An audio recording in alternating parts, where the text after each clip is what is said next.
c'était les deux points que je voulais rajouter. Puis, Monsieur Hortel, on va vous laisser peut-être démarrer.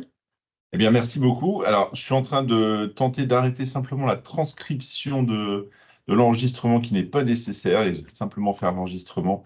Donc, voilà, c'est fait et l'enregistrement est donc lancé. Et donc, j'en profite pour vous saluer tous officiellement maintenant. Merci de me donner la parole. Et puis, merci de m'avoir convié à ce webinaire également organisé ensemble aujourd'hui, puisque c'est ce que j'évoquais très rapidement avec M. Perramont et Mme Kokabi tout à l'heure en amont de notre début de webinaire, c'est que le but de la CARSAT aujourd'hui, il est clair, hein, c'est d'aller à la rencontre de nos publics et de ne pas rester attentiste de la demande des droits de chacun. Et pour ça, on essaie de mettre en place plusieurs actions, hein, que ce soit auprès de nos collègues et nos partenaires de France Travail, auprès des agents travaillant dans les France Services principalement, qui sont nos partenaires aussi quotidiens. Mais vous, travailleurs sociaux, et quand on parle, nous, de travailleurs sociaux, c'est vraiment au sens très large, hein, de toutes les strates, effectivement, de cet accompagnement social qui puisse exister. C'est notre intérêt aussi, bien sûr, de vous informer et de suffisamment vous informer pour que vous soyez les plus à l'aise possible quant à l'échange que vous auriez avec vos publics et bien sûr sur ce sujet retraite en particulier, pour que justement soient préservés ces droits, soient acquis ces droits de la manière la plus fiable possible. C'est aussi donc dans ce but qu'on a mis en place ce support, hein, retraite et public fragilisé. Alors, bien évidemment, hein, ce terme est à prendre avec le recul suffisant permettant de comprendre son intitulé, hein. Quand on parle, nous, de public fragilisé, hein, c'est très large également, hein, c'est tous ces publics que l'on peut effectivement être amené à rencontrer, à accompagner et qui, malheureusement, pour certains, sont, comme vous le savez, hein, très détachés des fois de l'administratif au sens large. Et malheureusement, elles sont amenées pour certains à perdre des droits ou à en tout cas retarder les démarches nécessaires pour les acquérir. Donc, nous, on essaie effectivement de vous montrer au travers de ce support, c'est ce que je vais essayer de faire ce matin, de vous montrer les grandes étapes, les grands éléments concernant ces publics dans des situations particulières comme les titulaires du RSA, les titulaires de l'allocation adulte handicapé, les personnes reconnues inaptes au travail, etc. Quels sont leurs droits, quels sont les différents âges auxquels ces personnes sont encouragées à faire des démarches pour justement obtenir leurs droits. Donc pour que ce soit le plus clair possible pour vous, alors, comme M. Paramore a dit, j'enregistre effectivement la session. De mon côté, je transmettrai également ce support à M. Paramore et Mme Kokabi pour que justement certains éléments puissent vous être intéressants et peut-être à conserver. Entre autres, vous verrez à un moment donné, je vous ferai un arrêt sur image, on va dire, sur une de ces slides, quitte à un petit tableau récapitulatif, on va dire, qui par tranche d'âge et par catégorie de personnes peut être intéressant à conserver, je pense, de par vous pour votre quotidien de travail et avoir des petits repères justement de tranches d'âge et d'âge impératifs à respecter pour différentes démarches. Également, donc je pense qu'on l'a évoqué en introduction, lié pour ce qui est de la logistique de notre webinaire, je vais essayer d'être descendant dans mon information là pendant cette première heure pour qu'elle reste la plus cohérente possible. Je vous encourage, si vous avez des questions, à me les poser via le fil de conversation. Hein, ça sera peut-être plus simple que oralement, en tout cas dans un premier temps. On reprendra ensemble, si vous voulez, avec M. Perramore et Mme Kokabi, ces questions à la fin pour y répondre. Et puis, s'il y avait des points à réévoquer oralement, bien évidemment, on le fera également. Voilà. Donc, moi, c'est Luc Cartel, je ne me suis pas officiellement présenté, hein, je travaille pour la CARSAT Normandie, vous le savez maintenant. Je suis officiellement délégué relations extérieures à la CARSAT, donc pour faire très simple et pour résumer très brièvement ma fonction, c'est mon cœur de métier, on va dire, c'est de travailler au sein des entreprises, c'est-à-dire que je mets en place des réunions d'information au sein des entreprises pour principalement aller à la rencontre des salariés dans leur dernière phase de carrière afin de les préparer à cette démarche retraite et à leurs droits éventuels. Donc ça, c'est une activité principale, certes, mais qui ne permet pas de toucher l'ensemble de la population et des futurs retraités, d'où aussi cette multiplicité d'activités auprès des France Travail, comme je l'évoquais tout à l'heure, et également de ce type de webinaire comme celui qu'on met en place ce matin. Donc voilà un petit peu ma fonction au sein du département du Calvados pour la CARSAT Normandie. Alors, si on continue sur notre présentation, pour faire simple, hein, notre programme, il va être surtout en résumant quatre grandes étapes, les généralités, effectivement, qui vont être lesquelles, bien, je ne vais pas m'étendre énormément sur des notions très basiques de la retraite qui, pour beaucoup d'entre vous, je pense, sont déjà connus. On va plus rapidement passer sur des choses vraiment spécifiques à vos publics et à leur accompagnement. Si bien sûr il y avait des questions plus généralistes qui arrivaient, n'hésitez pas à me les poser, on reviendra dessus après, mais voilà, on va plus se focaliser sur ces particularités liées à vos publics d'accueil. On va parler date de départ à la retraite et publics fragilisés, c'est ce qu'on a évoqué en introduction, et bien sûr parler des formalités et de l'accompagnement de ces personnes. Alors les formalités, c'est bien sûr les différentes démarches et différents droits qui peuvent être sollicités en fonction de ma situation. Et la partie questions-réponses qui viendra ensuite. Alors, pour ce qui est des premières généralités, chose que vous connaissez bien sûr toutes et tous, c'est la phase des cotisations acquises au travers des revenus acquis et cotisés par les personnes. Alors, pourquoi on aime faire ce rappel là? C'est parce que c'est intéressant de l'avoir en mémoire et de bien le rappeler à chaque public que l'on peut accompagner. Parce que certains peuvent des fois être, on l'a dit, assez extérieurs ou assez attentistes par rapport à leurs droits à venir, pas assez, on va dire, impliqués dans leur démarche administrative dans un sens général. Et pour ce qui est de la retraite, effectivement, rappeler à ces personnes que tout salaire ou tout revenu travaillé, cotisé, apporte justement une cotisation, un ensemble de cotisations, y compris bien sûr ces cotisations de base, retraite et complémentaire, retraite de base et complémentaire, eh bien, implique forcément que l'ensemble de ces revenus doivent apparaître aujourd'hui sur mon relevé de carrière. Ça peut paraître anodin, mais il est vrai que pour des personnes dont la carrière a peut-être été accidentée, n'est peut-être pas complète à l'arrivée, rappeler ces faits, c'est très important, puisque justement, si certaines périodes, même assez courtes de ma carrière, ne figurent pas sur mon relevé de carrière, eh bien, j'ai tout intérêt, si cela est possible pour moi, de faire régulariser ces périodes de carrière. Cela nécessite forcément que la personne s'implique un minimum pour ne serait-ce que transmettre l'information de ces manques éventuels, voire dans l'idéal, nous fournir ou nous produire les documents qui seront nécessaires à la régularisation de ces périodes. Donc, bien rappeler cette notion très simple de un travail cotisé, enfin, un salaire cotisé, un revenu cotisé implique des cotisations de divers ordres, mais principalement de retraite, et donc une prise en compte pour ma future retraite et mon futur calcul de droit. Ça permet effectivement à certains de reprendre conscience de l'intérêt en amont de mes démarches retraite, de vérifier simplement ce relevé de carrière, qui sera bien sûr l'élément fondamental du calcul de ma pension à venir. Autre chose peut-être intéressante à rappeler, alors bien sûr connue de beaucoup d'entre vous également, mais qui permet aussi de resituer un petit peu le contexte de notre fonctionnement retraite en France, ce sont ces trois grandes strates de retraite française. Les régimes de base que l'on retrouve dans un premier temps, les régimes dits complémentaires venant, comme leur nom l'indique, compléter ces retraites de base, et puis la troisième strate qui fait plus référence à la capitalisation retraite, qui est effectivement plus liée à des organismes bancaires, des organismes d'assurance qui peuvent justement proposer cette capitalisation. Alors, ce n'est pas effectivement le propos principal du jour, mais la distinction de ces retraites de base et de ces retraites complémentaires est intéressante parce que pour beaucoup de personnes, ce n'est pas forcément quelque chose de très clair dans leur tête. Ils parlent de la retraite dans sa globalité. Donc, rappeler à chacun, un salarié, un ex-salarié du privé aura forcément et bénéficiera forcément de 2 retraites à minima au moment de sa retraite, puisque sa retraite de base lui sera versée en l'occurrence par l'assurance retraite, donc la CARSAT Normandie pour les ressortissants de la Normandie, et la retraite dite Agirc-Arco, cette retraite complémentaire des salariés du privé, à laquelle chacun a dû cotiser de manière obligatoire maintenant depuis le milieu des années 70. Donc ces 2 retraites me sont bel et bien dues dès lors où j'ai été un salarié du privé dans ma vie.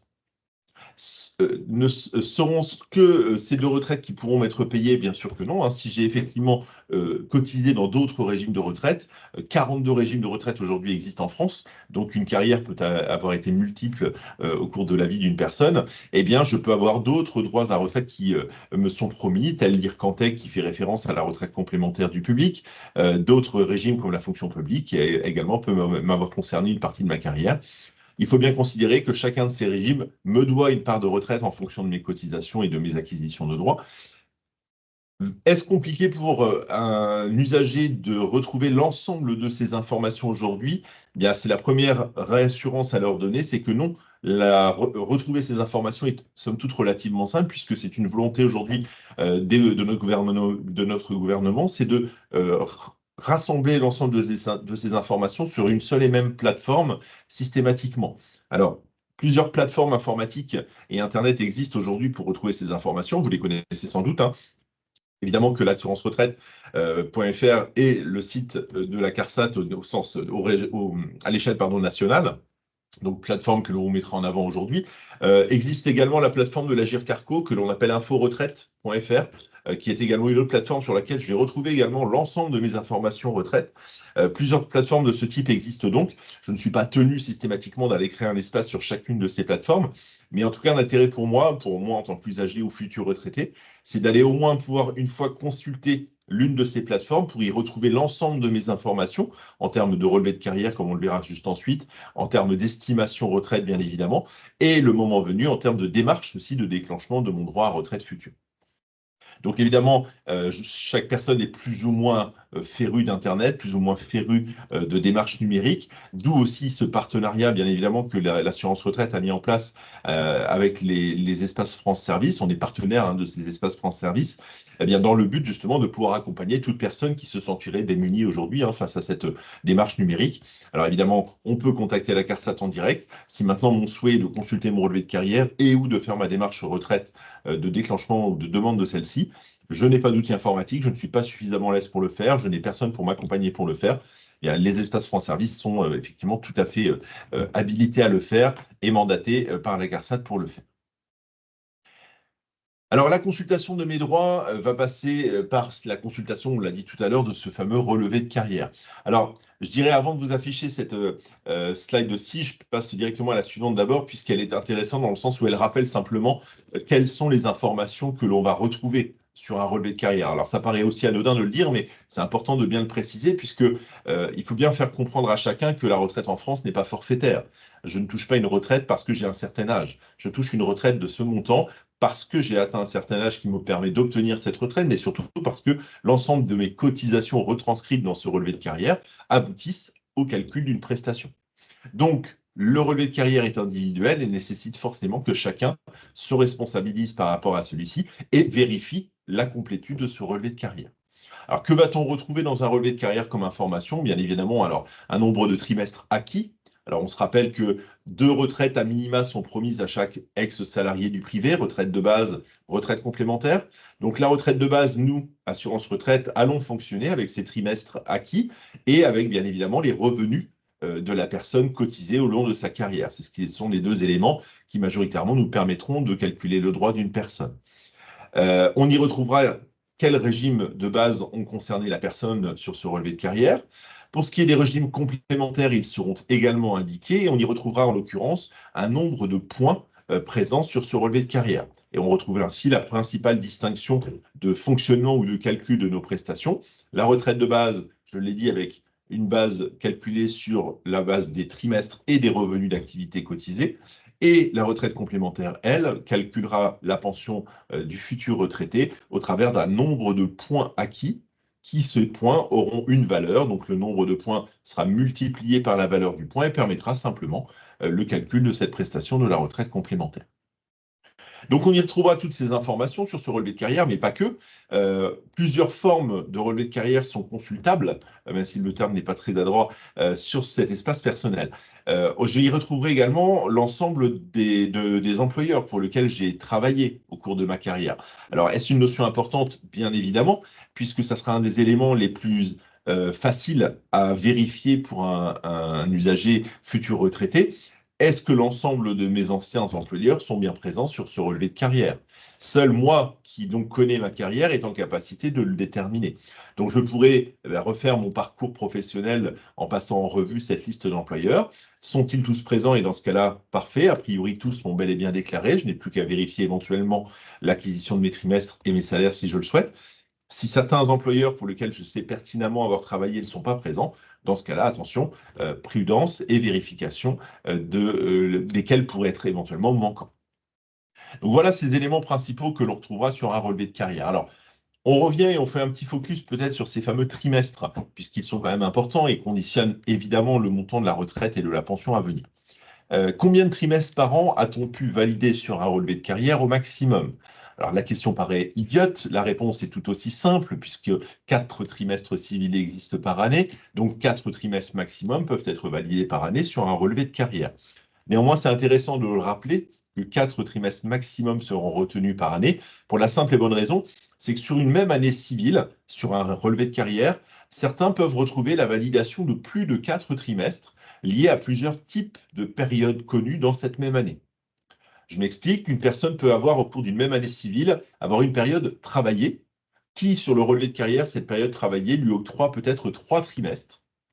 Et en même temps, la même année, alors pas en même temps, mais au cours de cette même année, une période de recherche d'emploi indemnisée par France Travail apparaît également, et qui, cette période de chômage indemnisée, va, elle, valider 2 trimestres pour cette même période et cette même année. On se retrouve donc à un total de 3 plus 2, 5 trimestres potentiels pour cette année en question, mais bel et bien 4 trimestres écrétés seront simplement retenus par année. Alors cela, on pourra le consulter, le vérifier sur un relevé de carrière. Cela apparaîtra souvent sous la forme d'un petit point d'exclamation rouge que l'on verra sur certains relevés de carrière. Alors, point d'exclamation rouge sur certaines années ne signifie pas erreur sur le relevé de carrière systématiquement. Cela simplement est mis en place pour attirer l'attention de la personne qui lit son relevé de carrière, pour qu'elle vérifie si la situation lui semble normale, s'il n'y a pas d'éléments troublants ou d'éléments manquants, voire incorrigés. Donc, aujourd'hui, comment peut-on acquérir ces trimestres lorsque nous sommes en activité? Donc là, c'est intéressant de le rappeler, ce mode de fonctionnement, c'est que l'acquisition des trimestres pour une période travaillée ne va pas dépendre du temps travaillé dans l'année, mais bel et bien de la hauteur du revenu cotisé dans cette même année. Je m'explique. Une personne peut très bien avoir travaillé ne serait-ce que quelques mois dans l'année, 2 mois, 3 mois, 4 mois dans l'année uniquement, ne pas avoir travaillé le restant de l'année, et bel et bien valider sur son relevé de carrière pour cette même année 2 trimestres, 3 trimestres, voire 4 trimestres. Comme l'inverse est également possible, une personne peut avoir travaillé sur l'ensemble des 12 mois de l'année et ne malheureusement pas valider ces 4 trimestres. Alors, comment cela est-il possible? Eh bien, c'est ce qui vous est indiqué là à l'écran pour l'instant, c'est que la validation d'un trimestre sur le relevé de carrière dépend simplement d'un nombre d'heures du SMIC retenu. Avant 2014, il en fallait 200, il en faut un peu moins aujourd'hui. 150 heures de SMIC permettent de valider un trimestre sur le relevé de carrière. Concrètement, aujourd'hui, quelqu'un qui touche un petit peu plus de 1 700 € brut de salaire dans une année civile, en 2024 en l'occurrence, validera au moins un trimestre sur son relevé de carrière. 4 fois cette somme permettra d'obtenir les 4 trimestres. Alors cela explique différentes situations qu'on peut être amené à rencontrer qui peuvent poser question parfois. Certaines personnes qui, par exemple, lors de leurs études en début de carrière, ont travaillé 1 mois ou 2 l'été. Eh bien, ces personnes, des fois, sont surprises, sachant pertinemment d'avoir travaillé qu'un mois ou 2 l'été, de voir valider sur leur relevé de carrière plus de 2 trimestres, 3 trimestres, des fois 4 trimestres, alors que seuls 2 mois ont été travaillés en année. Eh bien, effectivement, si le salaire de l'époque a été suffisamment correct, on peut imaginer que 4 trimestres soient validés malgré seulement 2 mois d'activité réellement réalisés. L'inverse, malheureusement, peut exister également. Vous prenez le cas d'une personne qui a, par exemple, fait de l'apprentissage. Eh bien, jusqu'en 2014, l'apprentissage ne donnait lieu à validation sur un relevé de carrière que de salaires forfaitaires extrêmement bas. Ce qui veut dire qu'aujourd'hui, des personnes qui ont connu de l'apprentissage avant les années 2014, eh bien, ont souvent été apprentis pendant toute une année civile, mais malheureusement ne valideront que très peu de trimestres sur cette même année, à hauteur de 1 trimestre, voire 2 trimestres au maximum. Donc, ce qu'on comprend par là, c'est que pour une période travaillée, le nombre de trimestres validés dépend simplement de la hauteur du revenu cotisé et non pas de la durée travaillée dans l'année. J'espère que c'est clair pour tout le monde, cette notion. Et ensuite, bien, arrivent d'autres validations, bien évidemment, de périodes, que sont, par exemple, les majorations liées aux enfants.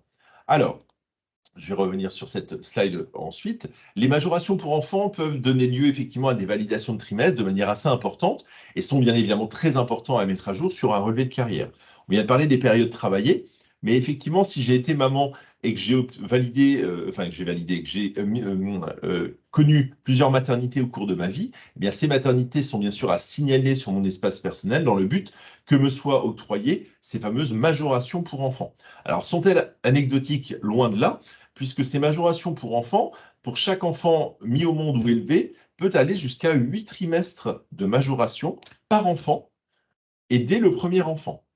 Donc une mère de famille qui, par exemple, aurait connu 3 maternités dans sa vie, pourra donc nous signaler ses 3 enfants, nous les justifier de par le livret de famille et ou des extraits d'actes de naissance. Et ces 3 maternités connues par cette maman lui octroient donc 24 trimestres qui vont devoir être ajoutés à son relevé de carrière, en fin de relevé de carrière, en plus de son total de trimestres de carrière. Alors, est-ce que cela a des conséquences pour une maman dans cette situation? Bien évidemment.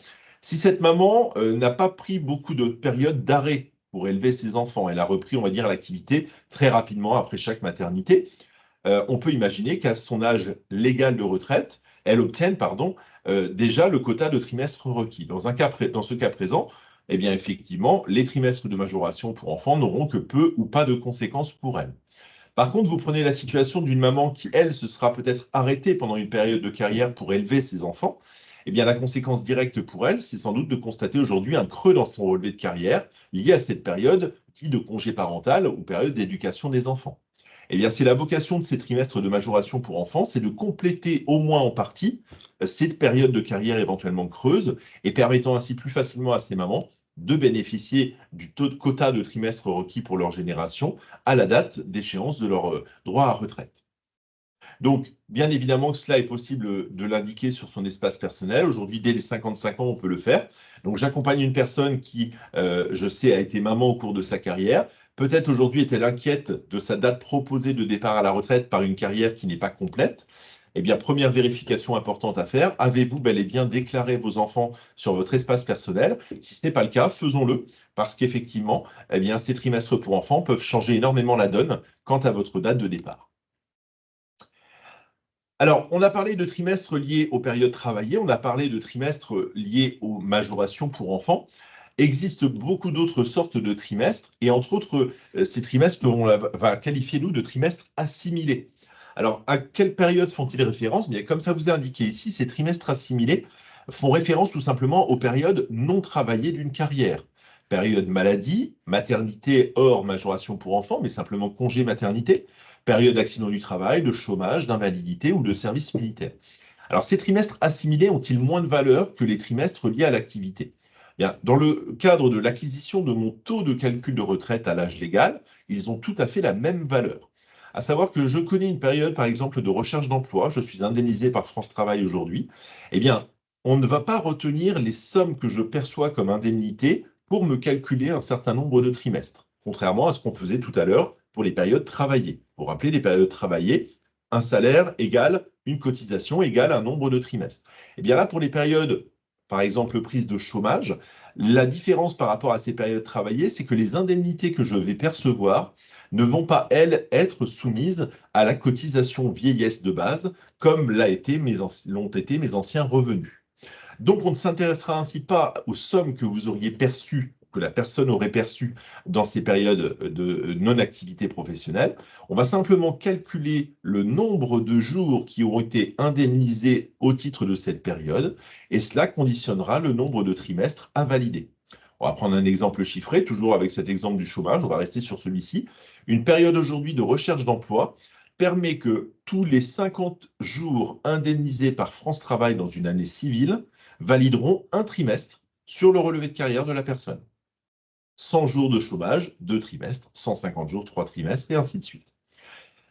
Ça concerne les périodes de chômage. Si on se focalise sur un autre exemple qui est la maladie, un arrêt maladie, eh bien, 60 jours d'indemnité journalière versée par la caisse primaire d'assurance maladie octroient la validation d'un trimestre sur mon année civile. Donc, ce qu'on comprend par là, c'est que, ça reprend l'exemple que je prenais en introduction tout à l'heure, sur une même année civile, sur un relevé de carrière, si j'ai travaillé pendant les 6 premiers mois de l'année, j'ai travaillé du 1er janvier, au 30 juin de l'année, un salaire tout à fait correct de 2 000 € brut mensuels, eh bien, ces 6 mois travaillés de l'année m'ont déjà octroyé mes 4 trimestres dus à cette cotisation retraite. Si je me trouve licencié au 30 juin de l'année, je perçois du chômage pour les 6 mois restants de l'année. On va compter 30 jours par mois, 6 mois de chômage, ça nous fait donc 180 jours de chômage indemnisés au 31 décembre. Puisque je vous ai indiqué que 50 jours de chômage égale un trimestre retenu, 180 jours de chômage, on aboutit donc à potentiellement 3 trimestres à valider sur cette année pour ce demandeur d'emploi. Mais compte tenu des 4 premiers trimestres de cotisation validés grâce à son activité des 6 premiers mois de l'année, On comprend que les 3 trimestres assimilés potentiels liés au chômage, eh bien pour cette année et pour ceux demandeurs d'emploi, ne seront pas validés réellement sur son relevé de carrière, puisqu'on écrêtera bien les biens à 4 trimestres son année. Donc, ce que je voulais vous indiquer par là, c'est que ces trimestres dits assimilés n'ont qu'un rôle, n'ont qu'une vocation, c'est de compléter mon année civile en termes de trimestre, si elle n'est pas déjà complète, de par mon activité cotisée. Et on retrouve ici donc la définition même de ces trimestres cotisés qui sont donc liés à l'acquisition de trimestres par ma cotisation. Eh bien, ils n'ont qu'une vocation pour leur distinction par rapport aux autres trimestres généraux, c'est l'éventualité d'une carrière longue, d'un départ anticipé de retraite. Si la personne que vous accompagnez n'est pas dans le cadre d'un départ anticipé de par une carrière trop courte ou trop creuse à certaines périodes, la distinction trimestre validé, trimestre cotisé n'importe plus du tout.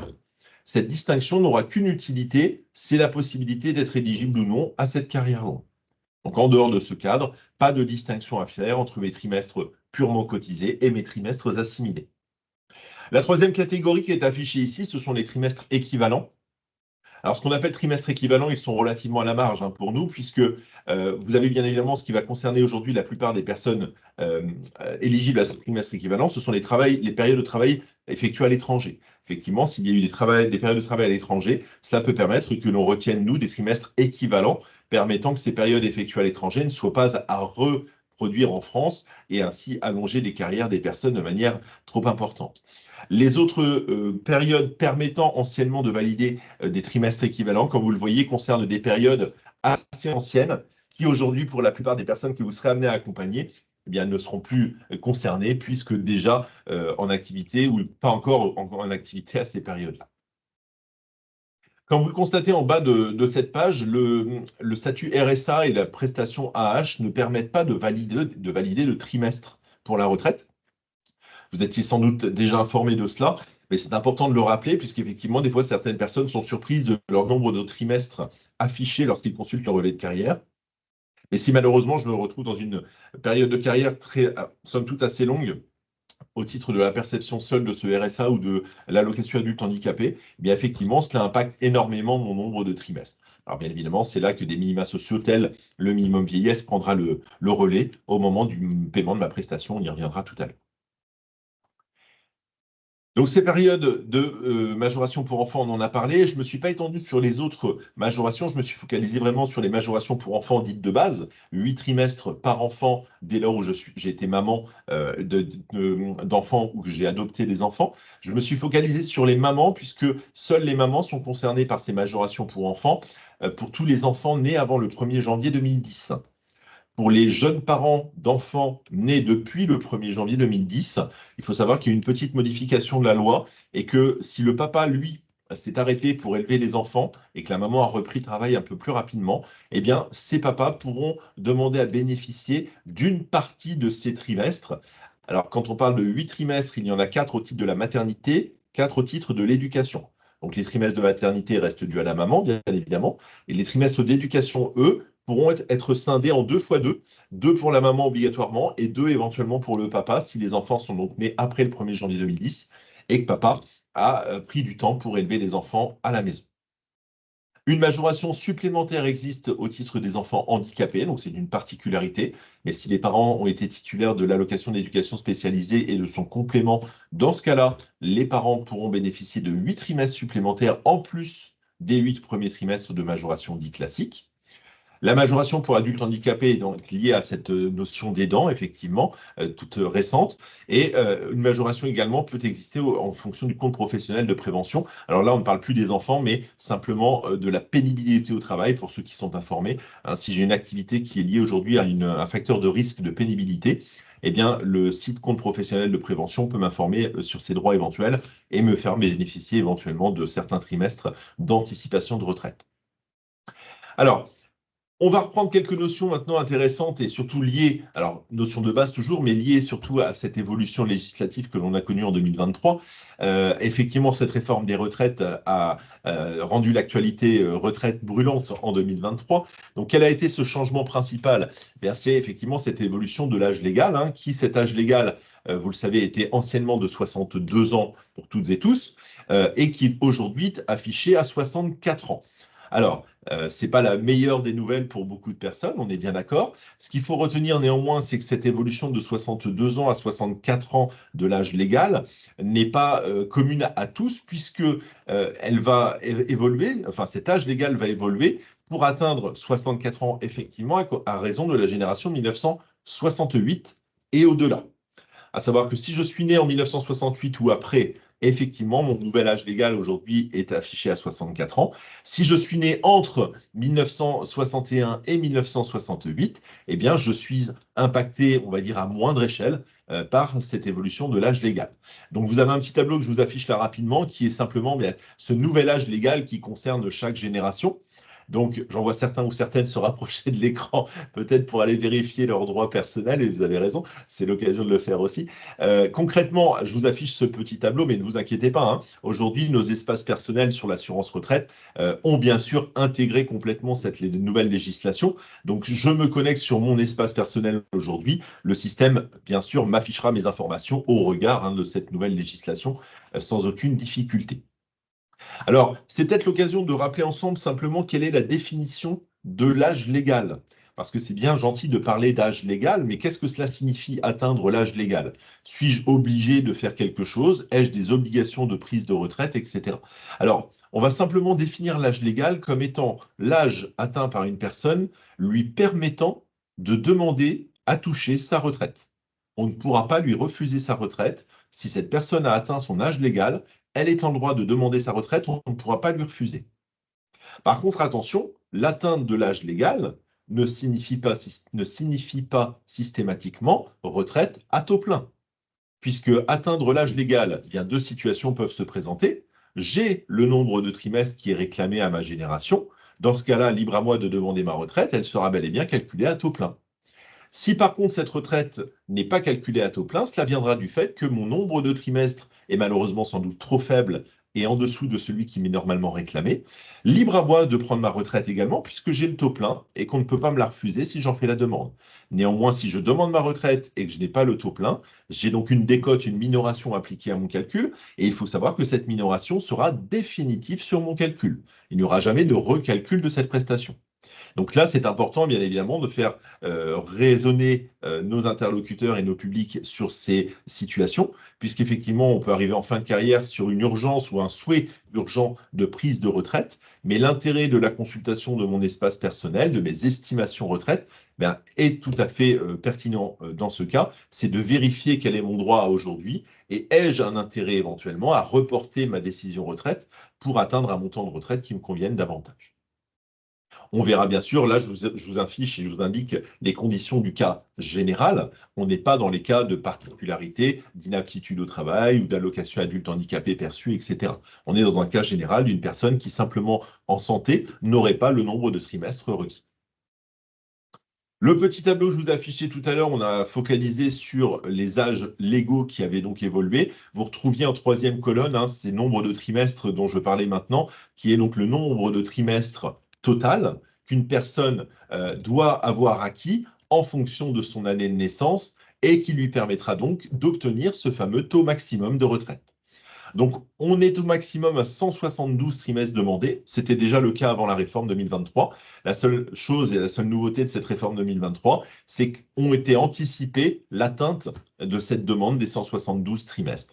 Aujourd'hui, c'est la génération 1965 et au-delà qui est donc concernée par cette demande d'acquisition des 172 trimestres.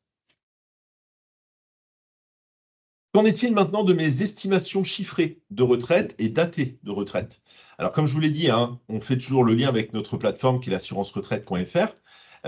Quelles informations et comment interpréter ces informations d'estimation que je vais retrouver dessus? Eh bien, ce qu'il faut savoir, c'est que en fonction d'un relevé de carrière connu par le système, la première estimation datée qui apparaîtra sur mon espace personnel sera toujours affichée à l'âge au plus tôt où la personne est en droit de prétendre à sa retraite. Si cette personne est potentiellement concernée, par exemple, par une carrière longue, donc un départ anticipé de retraite, eh bien, le système lui affichera d'ores et déjà à cet instant. Un âge anticipé par rapport à son âge légal sera apparent et signifiera donc que la personne est potentiellement en droit de prétendre à une retraite carrière longue anticipée. Si la première estimation fait référence à l'âge légal de la personne, c'est qu'elle n'est donc pas concernée par une carrière longue. Plusieurs estimations apparaîtront. On en voit une, entre autres, effectuée ici à 67 ans. Et ce sera le cas systématiquement dans chaque calcul estimatif effectué. Alors pourquoi l'âge de 67 ans est important? Bien parce qu'on a parlé de l'âge légal tout à l'heure comme étant l'âge de possibilité d'obtenir sa retraite. On ne peut pas me la refuser si j'en fais la demande. Mais par contre, le taux plein de ma retraite est conditionné au fait que j'ai mon nombre de trimestres. J'attends spécifiquement l'âge de 67 ans pour demander à toucher ma retraite. Je ne souhaite pas la demander avant. J'attends l'âge de 67 ans pour demander ma retraite. Et bien, dans ce cas-là, que j'ai atteint le nombre de trimestres demandés ou que je ne l'ai pas atteint, le calcul de ma pension se fera systématiquement à taux plein. Il n'y a plus cette notion de décote pour une personne qui aurait attendu l'âge de 67 ans pour demander à toucher sa retraite. Alors vous allez me dire, tout le monde ne va pas pouvoir se permettre d'attendre 67 ans pour demander à toucher sa pension. Et c'est tout à fait vrai. D'où l'intérêt que soient prises en considération des situations problématiques de santé principalement. Mais toujours pareil, dans une situation idéalisée, une personne totalement en santé, mais malheureusement manquant de trimestres à son âge légal, eh bien c'est son intérêt de connaître quel serait le montant potentiel de sa retraite à l'âge légal, avec une décote due au manque de trimestres, mais également quel serait le montant de cette retraite si j'attendais l'âge de 67 ans et que cette décote n'existait plus. Dans ce cas-là, libre à la personne ensuite de faire son choix, de demander bel et bien sa retraite dès l'âge légal ou d'attendre un petit peu plus. Là, nous n'avons que deux chiffrages qui étaient évoqués ici, mais bien évidemment, chacune est libre d'aller intercaler d'autres estimations de retraite à des âges différents pour éventuellement connaître l'impact du report de 6 mois, du report d'1 an, du report de 2 ans de ma date de départ. Si je suis en activité en dernier lieu et que je souhaite valoriser d'autres trimestres et peut-être d'autres bonnes années de salaire dans mon calcul de retraite, c'est peut-être tout mon intérêt d'aller effectivement reporter de quelques mois ou de quelques années cette date de départ et d'en voir ainsi l'impact au niveau de mon montant estimé sur la droite. Montant toujours indiqué en brut, potentiellement indiqué en net avec le radio-bouton qui est à cocher ou décocher hein, sur la partie haute de l'estimation. L'estimation, on le rappelle, par contre, est bien globale. C'est tout l'intérêt de cette plateforme unique. J'aurai bien une estimation qui me sera chiffrée en termes de retraite globalisée, retraite de base, retraite complémentaire et autres droits s'il y a. Donc, c'est effectivement une retraite globalisée, je viens de vous l'indiquer. L'équivalent du montant brut passant au montant net et la perception et le retrait au niveau de cette estimation, eh bien, des obligations sociales que sont la CSG, la CRDS et le CASA. Hein, effectivement, on est sur des prestations à tronquer d'un pourcentage inférieur à celui d'un salaire. Néanmoins, on est quand même sur 9,1% de retraite de prélèvement pour la retraite de base, 10,1% de prélèvement pour la retraite complémentaire. Donc on est à peu près à une dizaine de pourcents en moyenne sur le montant global d'une pension en cas de prélèvement obligatoire. Alors on peut ne pas être soumis à ces prélèvements suivant son statut fiscal. C'est ainsi que eh bien, lors d'une demande de retraite effectuée, eh bien, le statut fiscal de la personne est demandé. On le vérifie par l'avis d'imposition sur le revenu. Et c'est en fonction de cette situation fiscale du foyer de la personne que seront prélevées ou non ces différentes prestations. Et une fois la retraitée, la personne se verra réadaptée année après année de ces prélèvements fiscaux éventuels en fonction de ce que le centre des impôts nous indiquera comme étant le nouveau statut fiscal s'il a lieu de changer de la personne. Alors, le taux plein, le taux minoré, je vous en ai parlé très rapidement, dû justement à cette, comment dirais-je, situation qui est j'ai mon nombre de trimestres ou je ne l'ai pas. J'ai le taux plein. Dans quel cas? Je l'ai dit, j'ai le nombre de trimestres qui va bien à l'âge légal, j'ai bien évidemment le taux plein. Quand on parle de taux plein, c'est 50%. 50% de quoi? Bien 50% de la moyenne de mes 25 meilleures années de revenus. C'est ainsi que sera calculée la retraite. La moyenne de mes 25 meilleures années de revenus bruts sera multiplié par un taux, qui ce taux, quand il est plein, est à 50%. Donc, il peut être plein, on l'a dit, grâce à mon nombre de trimestres acquis. Ça peut être également un taux plein, non plus grâce au nombre de trimestres, mais par mon statut d'invalide, de titulaire de l'AAH, d'inapte au travail, ou également parce que j'ai décidé d'attendre l'âge de 67 ans, comme on l'a évoqué tout à l'heure. Si je ne suis pas dans ces trois situations, eh bien mon taux va subir une décote, une minoration, qui cette minoration peut faire descendre le taux de 50% jusqu'à 37,5%. Et donc ainsi, on comprend par là, mathématiquement parlant, hein, que cette moyenne des 25 meilleures années de salaire, multipliée non plus par 50%, mais par 37,5%, impacte lourdement le montant de la prestation à verser par la suite. Et on le rappelle à nouveau que le calcul d'une retraite fait avec décote, avec minoration, est bel et bien définitif. Une personne qui dirait je souhaite prendre ma retraite malgré une décote, mais pas de souci, je compte continuer à travailler ou reprendre une autre activité en parallèle, cela est tout à fait possible et intéressant dans le but d'augmenter mes revenus à l'instant T, mais ma retraite minorée restera bel et bien minorée définitivement.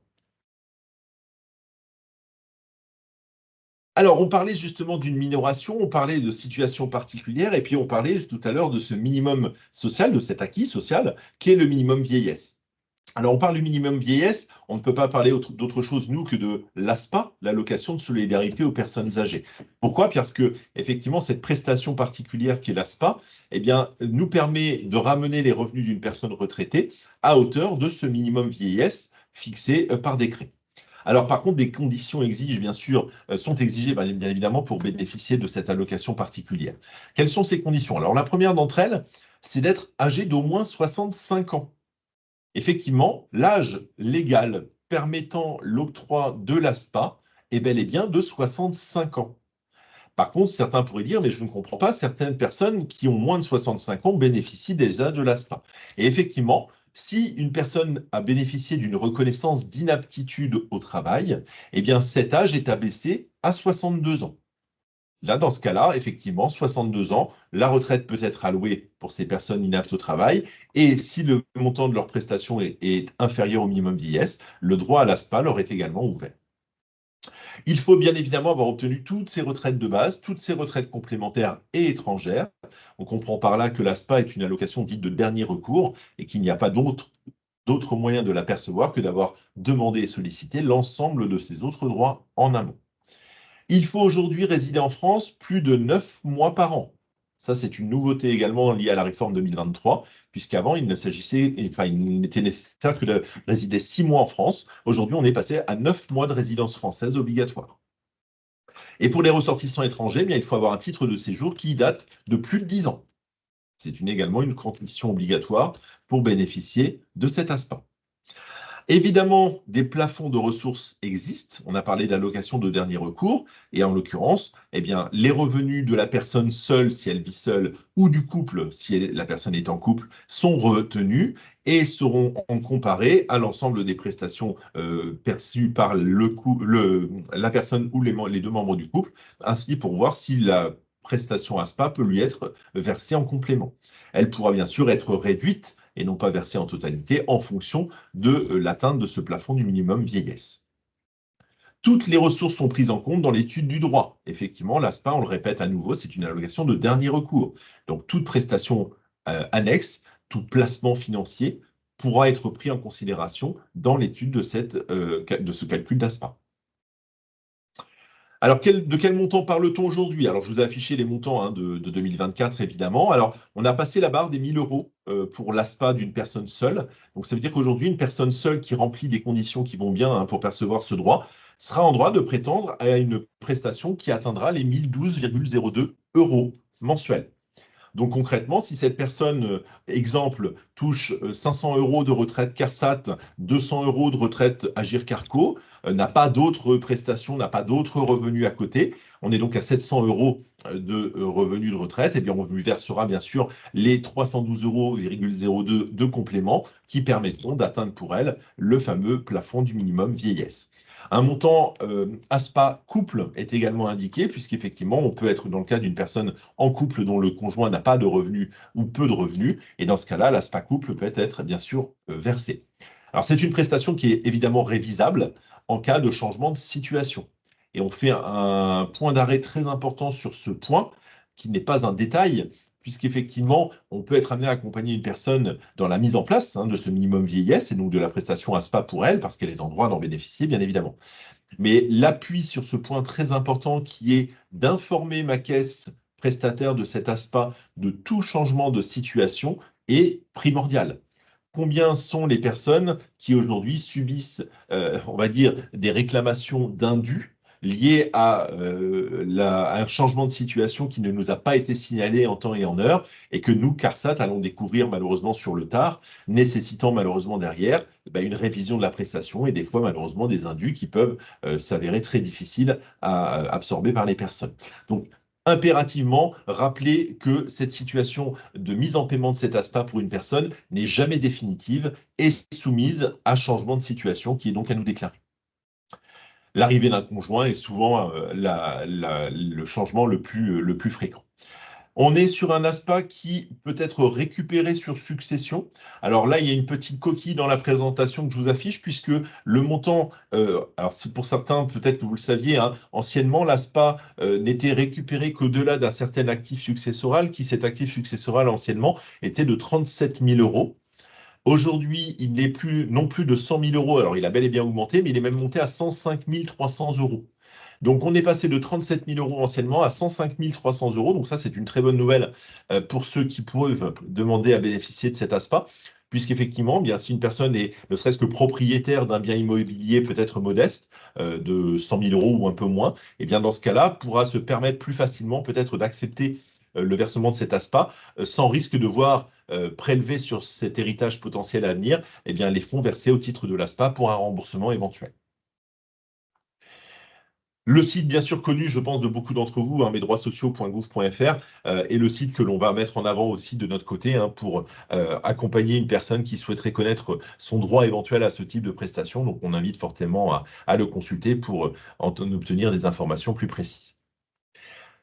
Alors, date de départ à la retraite des publics fragilisés, effectivement, c'est maintenant que nous allons faire un focus sur ces situations particulières. Vous avez bien compris que jusqu'à présent, ce que je vous ai expliqué était un petit peu le cas général, d'accord? Donc, on a vu cet âge légal, on a vu l'évolution de cet âge légal en fonction de la nouvelle réforme des retraites. Qu'en est-il maintenant des personnes dans des situations particulières? On va par exemple parler des personnes titulaires d'une pension d'invalidité ou des personnes titulaires de l'allocation adulte handicapé. La particularité première pour ces personnes, eh bien, c'est la non-évolution de leur âge légal. Ça, vous l'avez bien compris, je le pense, au travers de la réforme des retraites. Ces personnes titulaires d'une allocation adulte handicapé ou invalides, ayant donc toutes les deux ce statut d'inaptitude au travail automatiquement reconnu, eh bien, ces personnes restent éligibles à leur retraite à 62 ans. Il n'y aura pas d'évolution pour elles de cet âge légal. Donc non seulement l'âge légal reste à 62 ans pour ces personnes, mais bien évidemment, elles bénéficieront, si elles demandent leur prestation, d'une retraite systématiquement à taux plein. Elles ne seront pas concernées par l'attente des 67 ans si elles manquent de trimestres. Dès les 62 ans, quel que soit leur nombre de trimestres, ces personnes pourront bénéficier d'une retraite à taux plein de 50%. Alors, la substitution de cette prestation préalable, qui est l'invalidité ou l'allocation handicapé, remplacée donc par la prestation retraite, peut se faire de manière quasi automatique aujourd'hui, puisqu'effectivement, la caisse primaire d'assurance maladie ou la caisse d'allocation familiale nous signale leurs allocataires ou leurs assurés en invalidité prêts à ce passage à la retraite. Alors attention, quand on parle de substitution automatique, il faut se méfier de ce terme, puisque effectivement, ça entraînera que nous, CARSAT, si nous avons un signalement qui nous est fait par la CAF d'un titulaire de l'AAH qui arrive à l'âge légal de 62 ans pour elle ou pour lui et peut donc prendre sa retraite, on va instruire une demande de retraite automatiquement pour cette personne, même si aucun dossier ne nous a été transmis. Mais attention, cela veut dire que nous, au sein de nos bases informatiques, cette personne aura bien basculé en retraite à l'âge légal de 62 ans. Mais va-t-elle pour autant percevoir sa prestation? Non, puisque sans RIB, eh bien, nous ne pourrons pas verser la prestation à la personne. Donc, il y aura bel et bien une substitution automatique de la prestation, de passage de l'AH à la retraite ou de l'invalidité à la retraite. Mais si la personne ne nous a pas transmis ne serait-ce que les éléments de base du dossier que sont l'avis d'imposition sur le revenu, ces éventuelles pièces d'état civil, etc., eh bien, malheureusement, le dossier sera certes instruit, mais pas mis en paiement réellement. Donc là, on rappelle qu'il est important toujours que ces personnes soient un minimum impliquées dans leur démarche, soit en étant accompagnées, soit individuellement, pour justement assurer que nous soient bien transmises, quelle que soit la situation de la personne, les éléments nécessaires pour l'instruction et la mise en paiement de la prestation. On conseille fortement, bien évidemment, de demander sa retraite aujourd'hui directement en ligne pour la principale raison qu'une démarche unique faite sur la plateforme de l'assurance retraite va permettre que le dossier soit transmis directement à la CARSAT, mais également directement à l'Agirc Arrco.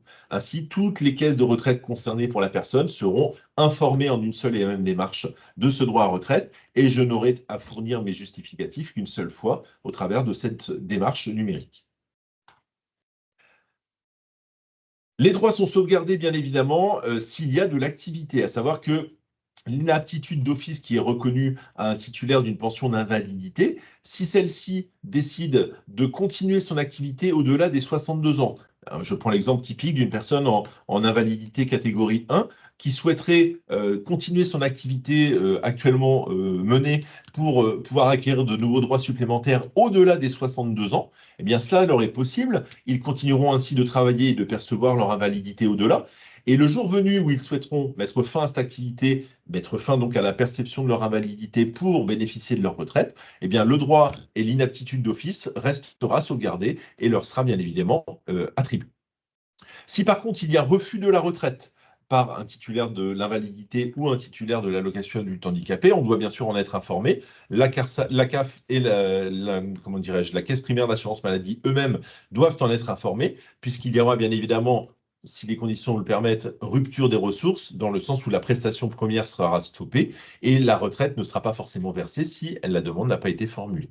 Donc on invite fortement les personnes à anticiper simplement leur démarche pour justement pouvoir informer l'ensemble des parties de la décision qu'ils auront prise. Les assurés maintenant avec un problème de santé d'ordre général. Vous avez remarqué qu'on a parlé d'inaptitude au travail, automatiquement reconnue pour les titulaires de pension d'invalidité ou pour les titulaires de l'allocation adulte handicapé. Eh bien, effectivement, ces personnes sont automatiquement reconnues inaptes au travail au moment de leur passage à la retraite à 62 ans. Maintenant, toute personne qui, approchant de ses 62 ans, jugerait que de par sa situation de santé, elle est suffisamment problématique pour elle pour justifier de demander cette retraite à taux plein dès les 62 ans. Mais cette personne n'est ni titulaire d'une pension d'invalidité, ni titulaire d'une allocation adulte handicapé, n'a pas de statut, on va dire, particulier reconnaissant une situation de santé problématique. Eh bien, ces personnes peuvent passer par cette demande de retraite particulière qui est la demande de retraite au titre de l'inaptitude au travail. Donc cette demande de retraite, c'est une demande de retraite toute classique, mais néanmoins à laquelle va être joint un certificat médical rempli par le médecin traitant souvent de la personne, et qui, ce dossier complet, transmis à la CARSAT, sera ensuite transmis de notre part au médecin conseil de la sécurité sociale. Ce médecin conseil, lui, aura pour rôle d'y étudier tout simplement la situation de santé de la personne, soit simplement sur papier et sur la base de ce certificat, soit en reconvoquant la personne si elle a besoin ou s'il a besoin de précision sur la situation de santé. Et dans ce cas-là, eh bien, le médecin conseil ensuite donnera la décision, nous rapportera la décision au sein de la CARSAT, soit d'acceptation et de reconnaissance d'inaptitude au travail pour la personne. Dans ce cas-là, la CARSAT mettra bel et bien le droit en paiement dès les 62 ans et à taux plein.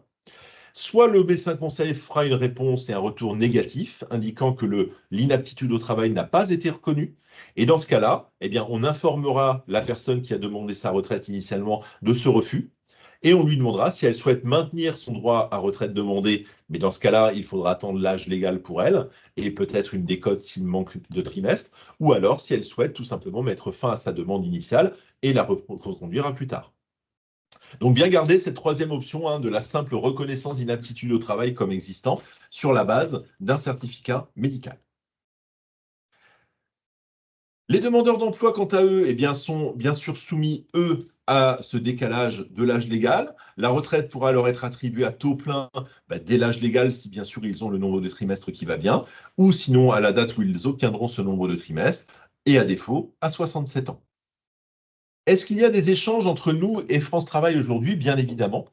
France Travail s'évertue à payer ses prestations à concurrence des droits à retraite qui sont prioritaires maximum. Il est vrai que dans le passé, il y a eu beaucoup de cas de figure où des demandeurs d'emploi se sont vus verser des prestations de la part de Pôle emploi, France Travail aujourd'hui, sur des périodes trop longues par rapport aux droits à retraite qui étaient finalement déjà acquis. La retraite reste prioritaire.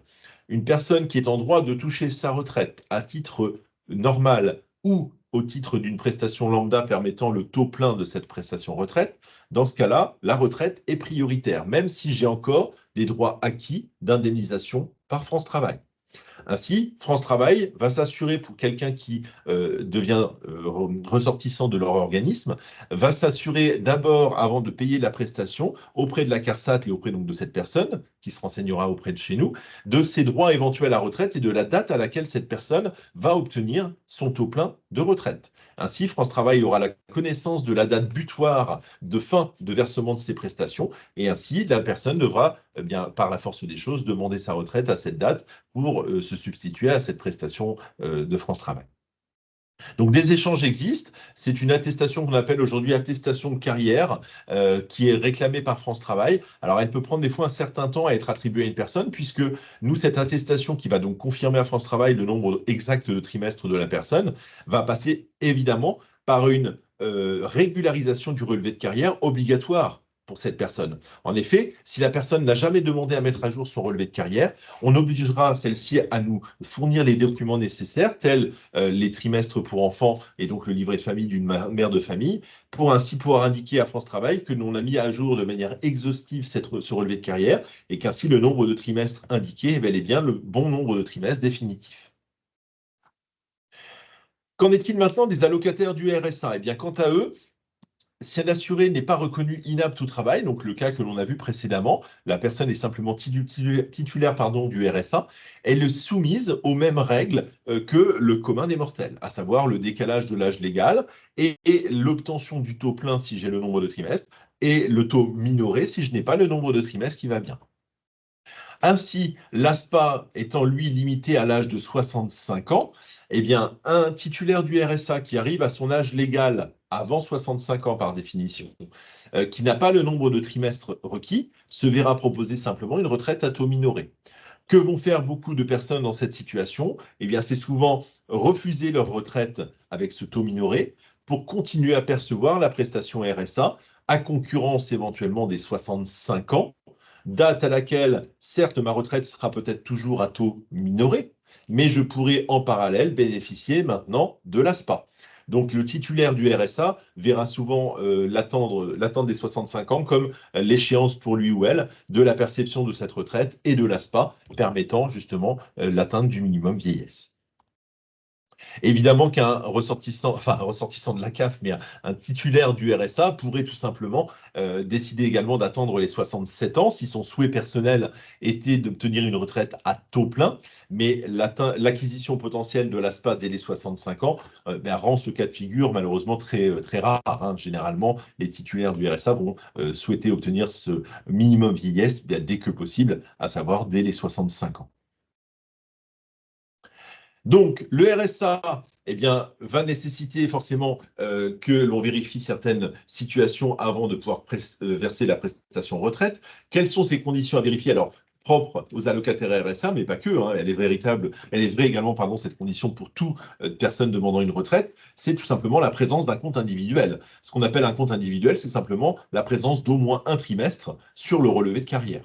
En effet, s'il y a au moins un trimestre sur le relevé de carrière de la personne, eh bien celle-ci est en droit de prétendre à une retraite, aussi faible soit-elle, et potentiellement à cette allocation du minimum vieillesse qu'est l'ASPA à partir des 65 ans. Si par contre il n'y a pas de compte individuel pour cette personne, il n'y a aucun trimestre sur le relevé de carrière, la CARSAT ne sera jamais en mesure de payer quoi que ce soit à cette personne, ni retraite, ni ASPA. Donc, dans ce cas-là, une personne qui n'a pas de compte individuel eh bien, se verra redirigée vers sa mairie ou vers les CCAS, comme vous le savez sans doute, hein, pour basculer sur la prestation particulière annexe par la MSA. Alors, le fameux tableau dont je vous parlais tout à l'heure, qui est un petit peu un résumé de ce que l'on vient d'évoquer ce matin, eh bien, c'est ce tableau maintenant où on a souhaité vous mettre bien en abscisse, on va dire, les âges différents. Excusez-nous, je Oui. me permets d'intervenir. Il y a eu une petite coupure, je ne sais pas si tout le monde l'a entendu. Ah, Je ne sais pas si vous pouvez revenir. Ouais, juste, juste sur la diapo précédente, voilà. Merci beaucoup. Merci. D'accord. Et donc, je vais reprendre ce que je disais sur cette diapositive. Je disais simplement que le compte individuel est obligatoire pour obtenir une prestation versée par la CARSAT. Donc, ce qu'on appelle le compte individuel, c'est le nombre de trimestres d'une personne. À savoir qu'un relevé de carrière qui fait remonter au moins un trimestre pour une personne, permet la validation d'un dossier, d'une demande de retraite, la mise en paiement de celle-ci et la mise en paiement d'un éventuel ASPA, le moment venu des 65 ans. Si par contre une personne se présente demandant sa retraite, mais n'a pas aucun trimestre sur son relevé de carrière, eh bien dans ce cas-là, nous, CARSAT, ne sommes pas en mesure de payer quoi que ce soit à cette personne. Et c'est dans ce cas-là que la prestation SASPA vient en remplacement, versée par la MSA, comme vous le savez. Et donc, ce sont des personnes qu'on va renvoyer vers leur mairie, vers les CCAS, etc., pour justement pouvoir se faire accompagner dans la demande de cette prestation qui ne dépend plus donc des CARSAT, mais bel et bien de la MSA. C'est bon pour tout le monde? Pas de coupure? Alors, je continue. Donc, je disais que cette nouvelle slide est donc le petit tableau dont je faisais référence tout à l'heure en introduction, qui permet très simplement, en fonction des 4 grandes situations qu'on a évoquées, que sont donc les titulaires de pension d'invalidité, les titulaires de l'allocation adulte handicapé, du RSA ou les demandeurs d'emploi, eh bien, de voir à quel âge une prestation est possible et sous quelles conditions. D'accord? Donc, on ne va pas repasser en revue sur l'ensemble de ce tableau, on l'a évoqué déjà dans les slides précédentes, mais il nous semblera intéressant que vous ayez peut-être sous le coude cette petite plaquette, ou en tout cas cette slide imprimée dans vos documents, si cela vous est utile, pour justement votre quotidien lié à ces différents publics que vous pourriez rencontrer. Donc, les formalités d'accompagnement maintenant, quelles sont-elles? Eh bien, on peut vous conseiller de proposer à ceux qui le souhaitent sur cet espace personnel de l'assurance retraite, l'agenda retraite. Alors, c'est quoi l'agenda retraite? C'est simplement une inscription via un numéro de téléphone portable qui permet, en fonction d'une date de départ à la retraite connue pour une personne, elle puisse recevoir à des dates anniversaires prédéfinies, eh bien, des petites alertes SMS lui rappelant les différentes démarches qu'elle a à entreprendre. Donc, quelqu'un qui ne serait pas forcément très féru d'Internet, mais qui simplement aurait un téléphone avec lui ou elle et saurait un minimum s'en servir, bien voilà, de lui rappeler, de lui faire obtenir ces petits rappels par SMS régulièrement, pourra permettre à cette personne de s'assurer de ne pas oublier les échéances importantes à respecter, principalement celle des 6 mois avant la date de départ, qui est là le délai pour obtenir et demander sa prestation retraite. Donc ça, c'est un petit gadget, mais qui peut être assez utile pour certaines personnes. Les points sur lesquels on souhaitait réappuyer pour conclure, eh bien, étaient simplement le fait que la demande de retraite a de nombreux atouts, comme je l'ai rappelé tout à l'heure. Elle est transmise à l'ensemble des régimes concernés. Donc, je fais une seule démarche numérique qui permet que l'ensemble des régimes me concernant sont informés. Des contrôles, bien évidemment, automatiques sont faits au fur et à mesure de l'évolution. Elle peut être débutée, arrêtée, reprise, cette démarche numérique. Elle n'est pas obligée d'être faite en une seule fois. Il y a des liens directs avec certains services, comme les impôts, par exemple. Je n'aurai pas à fournir mon avis d'imposition, puisque si je fais ma demande de retraite en ligne, les informations d'imposition de mon statut fiscal seront remontées automatiquement. Et je peux bien sûr me faire accompagner par un environnement familial, un agent France Service, vous, travailleurs sociaux également. Toute personne qui sera en capacité et en possibilité de m'accompagner sera bien sûr la bienvenue. Donc les France Service, je ne vais pas vous repasser en revue et vous refaire la présentation de ces partenaires, mais effectivement, ils sont très nombreux, en l'occurrence sur le Calvados. On est le département français le mieux doté en espace France Service, donc ça, il faut le savoir, et on encourage vivement nos personnes et nos publics à se rapprocher d'eux s'ils ont besoin. Les services qui peuvent être utiles pour les retraités maintenant, bien, il en existe également. Ce n'est pas parce que je suis retraité que je n'ai plus besoin d'accéder à mon espace personnel. Je peux avoir bien sûr des consultations de paiement, je peux changer mes coordonnées bancaires, consulter des calendriers de paiement, télécharger des attestations fiscales, toutes ces choses-là que l'on est habitué à faire sur différents sites en fonction de prestations perçues. Bien, l'équivalent existe bien sûr pour la retraite sur le site de l'assurance retraite. Et lorsqu'on est éventuellement retraité, et pas que, puisqu'elle est possible, cette prestation, dès les 55 ans. Je voulais vous faire un dernier petit focus sur la prestation de la réversion, alors que vous connaissez sans doute de nom, la réversion étant la prestation que l'on peut verser au titre du veuvage. Eh bien, effectivement, il faut savoir qu'elle existe, cette prestation, bien évidemment, qu'elle est accessible à partir de 55 ans. C'est donc l'âge du demandeur qui compte, et non pas l'âge de la personne qui est décédée. Quel que soit l'âge du décès de la personne, c'est l'âge du survivant, du conjoint survivant, qui permettra l'octroi de la réversion, aujourd'hui 55 ans. Il faut bien sûr avoir été marié pour bénéficier d'une réversion. Cela peut faire sourire, mais malheureusement, des situations comme le PACS, la vie commune, les enfants en commun, toutes ces situations de vie ne suffisent pas à valider la prestation réversion. Il faut vraiment avoir été marié avec la personne, quelle qu'ait été la durée de ce mariage. si la personne décédée n'était mariée qu'une seule fois, mais n'a été mariée avec moi que pendant une période très courte, cela sera suffisant pour que l'on m'octroie la réversion en totalité. S'il y a eu par contre pour la personne décédée plusieurs mariages, eh bien il y aura un prorata au nombre de mois de mariage qui sera fait et la pension de réversion sera proratisée. La prestation est particulière à la CARSAT puisque je vous ai parlé en introduction de 42 régimes de retraite différents en France. On peut dire qu'il existe 42 réglementations ou législations de retraite différentes en fonction des régimes. Et entre autres conditions particulières et propres au régime général, eh bien c'est cette condition de ressources. Il faut savoir que nous, régime général, on octroie une réversion que sous condition de ressources et sous condition de ne pas dépasser donc un certain seuil de ressources. Une personne qui viendrait nous solliciter cette réversion et qui malheureusement aurait trop de revenus pourrait se voir de la part de la CARSAT refuser ce droit, tandis qu'auprès de l'Agirc Arrco, il n'y a pas de cette condition de ressources. Donc il n'y aura jamais de refus de l'Agirc Arrco de versement d'une pension de réversion pour condition de revenus. Par contre, au régime général, autre condition assez particulière, au régime général, une personne peut être aujourd'hui remariée et néanmoins nous demander à toucher une réversion pour une précédente union. Cela est tout à fait légalement possible chez nous, tandis qu'auprès de l'Agirc Arrco, ça c'est une demande qui n'est plus possible, puisque le fait d'être remarié fait perdre les droits à réversion pour des précédentes unions. Alors, je ne vais pas vous passer en revue plus de conditions, il en existe énormément. La chose que je voulais vous rappeler, c'est que la demande de retraite en ligne qu'on a évoquée précédemment existe également pour la demande de réversion. Et donc, quelqu'un qui est en droit ou en situation de veuvage et donc en souhait de demander une pension de réversion, on va l'encourager fortement à faire sa demande de retraite de réversion en ligne pour une raison particulière, c'est que là aussi, tous les régimes de retraite concernés et potentiellement en devoir de verser cette réversion vont être informés de cette demande faite en ligne. Si la personne nous fait une demande de réversion papier qu'elle dépose à la CARSAT, elle pourra malheureusement se voir opposer un refus pour des raisons de ressources par exemple, et si elle ne fait pas les démarches dans les autres régimes, eh bien, elle n'aura jamais de prestations versées par ces autres régimes. La demande de réversion faite en ligne est donc cette assurance que l'ensemble des régimes concernés seront bel et bien informés.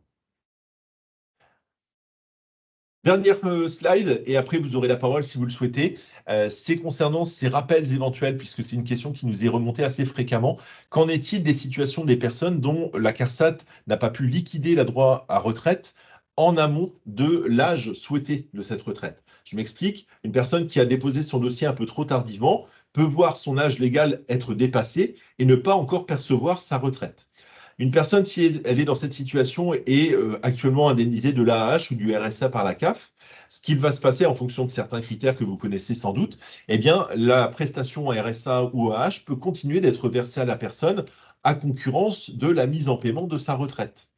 Eh bien, dans ce cas-là, qu'est-ce qui se passe-t-il? Eh bien, si nous avons, nous, un rappel à verser à une personne, on bien sûr prendra contact en amont avec la CAF pour lui octroyer ce rappel en priorité et ne verser le rappel existant ou persistant à la personne, s'il y a lieu, que dans un deuxième temps. Alors ça, c'est le cas général. Il y a une communication qui est de plus en plus fiable entre les CARSAT et les CAF à ce niveau-là. Néanmoins, il peut arriver que des cas à la marge amènent à ce que la CARSAT verse le rappel complètement à la personne, suite à une non-réponse, par exemple, de nos collègues de la CAF, et que la personne ait bel et bien, en parallèle, perçu cet AH ou ce RSA sur une période un peu plus longue.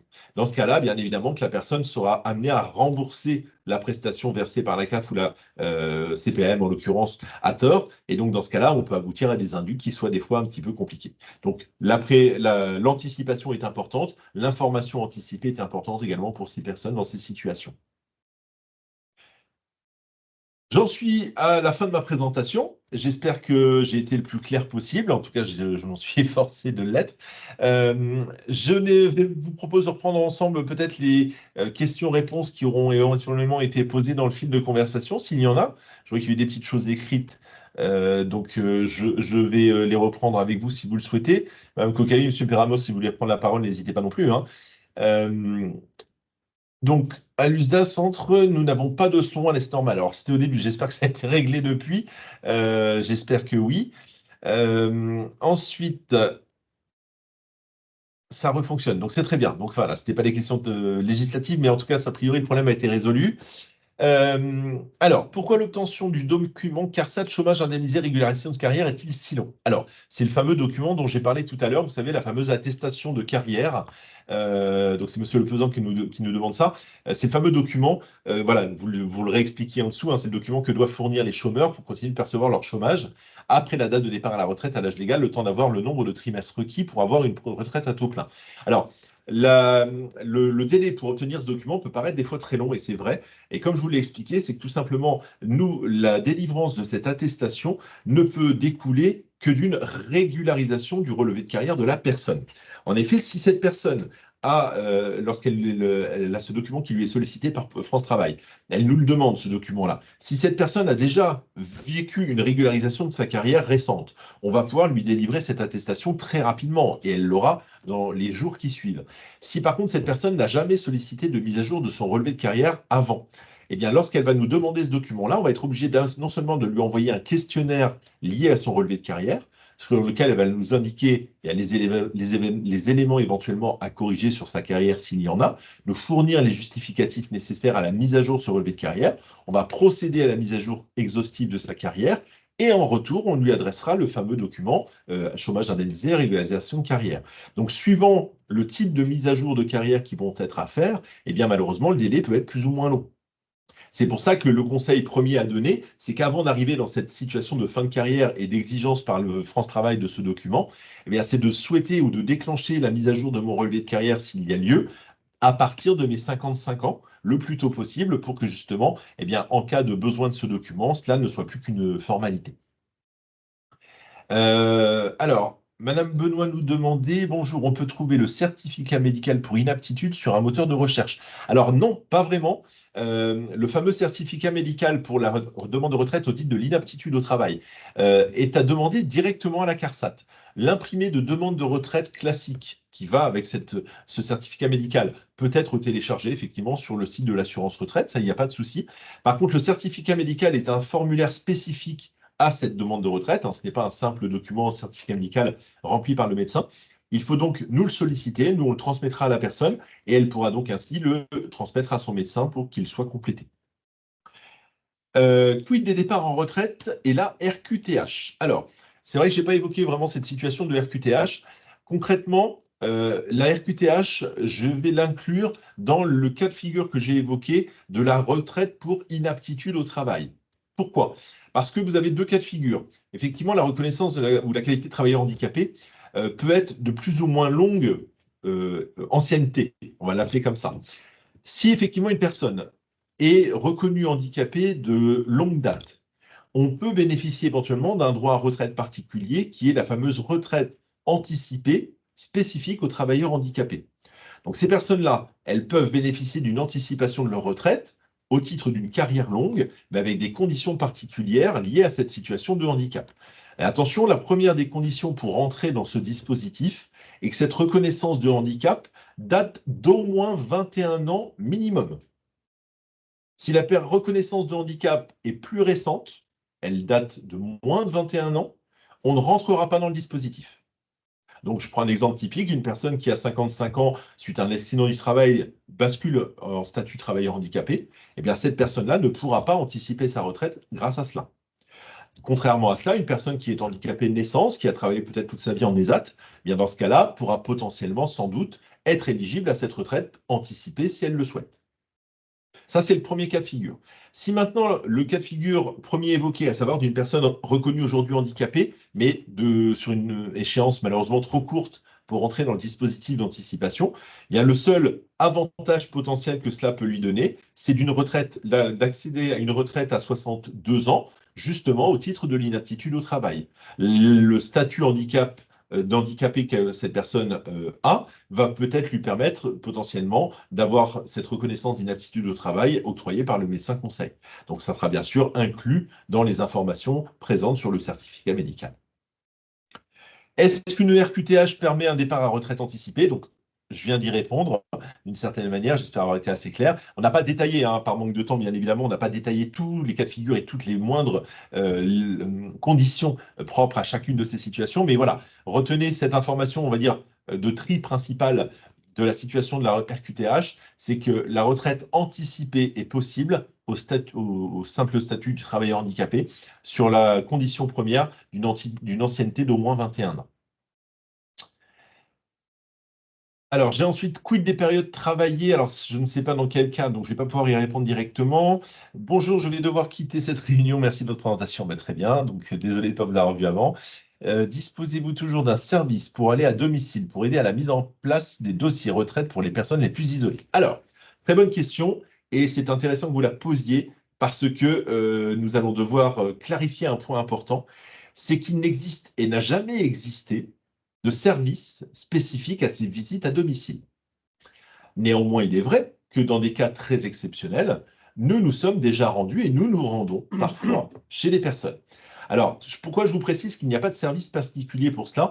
C'est parce qu'au niveau national et dans chaque CARSAT, il n'existe pas ce type de service. Effectivement, les CARSAT n'ont pas vocation à se rendre chez les personnes, même si elles sont malheureusement en difficulté pour effectuer leur démarche. Les CARSAT n'ont pas vocation à le faire. Nous, au sein de la CARSAT Normandie, on a cette chance qui est que le service dont je fais partie est un service assez fortement doté. On est un représentant par département. Et donc, il arrive que, suite à des signalements de la part de nos assistantes sociales ou de certains, des fois, agents France Service, eh bien, on reçoit des signalements qui nous signalent justement une situation très particulière d'une personne qui est dans la totale incapacité de se déplacer, dans la totale impossibilité d'être accompagnée dans sa démarche.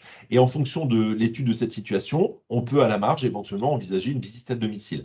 On est sur des cas très, très, très limités, par manque de temps tout simplement, et dans les cas vraiment extrêmes d'isolation totale de la personne. À savoir qu'il faudra d'abord que la personne use de ses moyens familiaux, de ses voisins, de ses amis, des France Service éventuellement proches.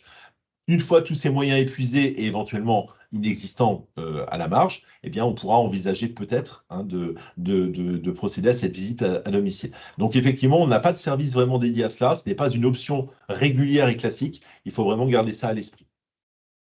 Je reprends encore la main sur quelques questions.